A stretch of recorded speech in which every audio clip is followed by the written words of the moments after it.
हर्ष आहे जरी पावलाना, गरजून सांगू होदाही दिशाना.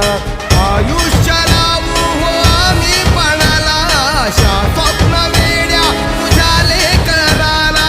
आधार लाभो तुझ्या सबुलीचा, तू करता तू दुःख हरता भक्तगणांचा दाता.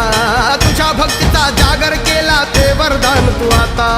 रूप निरखता भान हरपले सुंदर मंगल मूर्ती, नसा नसातून उभाणलेली आनंदाची भरती.